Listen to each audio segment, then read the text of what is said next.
proudly standing behind younger African-American leaders in the city and the 50-plus civil rights and human rights organizations in the city that are strongly against stop and frisk.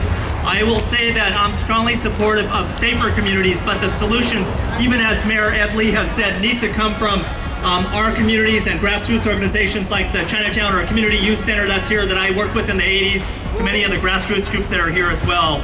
I wanted to also say that I don't want to see any repressive policies in Philadelphia or New York, and I think we have to build a movement nationwide that will stop against them. So I don't think it's right in New York or Philadelphia, but it's definitely not right in the city of San Francisco, where our sanctuary ordinance and our immigrant rights movements and our Asian and Pacific Islander communities are here in unity with African Americans. We need to unite like everyone is doing here and to push back on this repressive agenda that's coming not just from New York and Philadelphia, LA and other places too. Let's show that San Francisco stands up for civil and human rights for everyone. Thank you. It's literally legalizing racial profiling because we see it every day. You know, as poor peoples of color, all of us, we realize this every day, but there's a lot of people, like you were saying to me earlier, is that we need to try and reverse thinking. How can we try and reverse that? I mean, you were talking about investments, but also we need volunteers as well. Well, I think we need people to understand the challenges that is hitting the most vulnerable population, right? Which is mainly the African Americans, the Latino population, especially in the city of San Francisco when it's a sanctuary city. But at the same time, we have a lot of people are considered illegals, but then they are sustaining the economy of this country. Exactly. Right? So how can we push them aside and saying that they're not important? How can we always institute policy that always targeting the African Americans, targeting the Latinos? We can't do that. So we have to reverse our thinking and start really educating ourselves first, to understand the issues, and then go educate the rest of the people. Because it's all about everyone, right? We can't say that those people are not conscious, they are ignorant, so we're not separate in this. Yeah. So there's no separate. Right? We may have different opinions and different education, different way of upbringing, but if we come together and really learn about each other's issues and learn about our commonalities, then what we can do is reverse our thinking. Mainly is, if we're talking about on a larger picture, it's about decolonize our thinking. Right? And that's what we do here at POR. So that's why it's so important for more people, especially young people, to learn and go out there and really start talking to people in the community, right? So when I'm talking about stopping the stop and freeze, what are the alternatives? The alternative is to stop and educate people, go ahead and give someone a smile, and give somebody a job, and heal people. Because how many young people are walking every day? The question that I need to ask you today is how is it going to affect our communities? Like an immigrant, if you need to send us like a message, what's the message that you want to send us? The reaction of other people when they apply to stand on us, if they support us, they keep targeting us. So if you have a message for our community, the message that you have for the immigrant community. So the mayor has proposed this.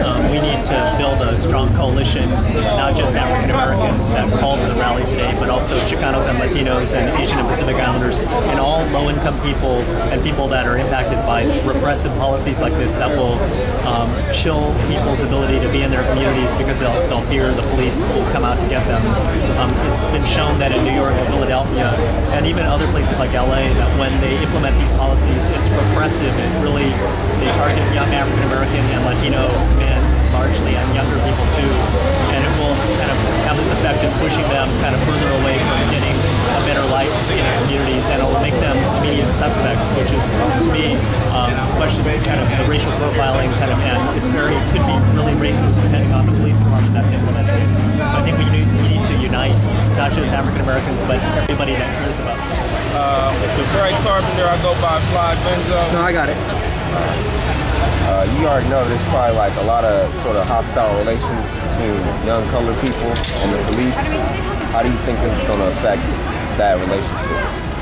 I think it's just only going to exemplify it and amplify it and cause more confrontations and more African American people to be wrongfully in prison for not even committing a crime, but for rather defending themselves from what they feel is unlawful police behavior and activity.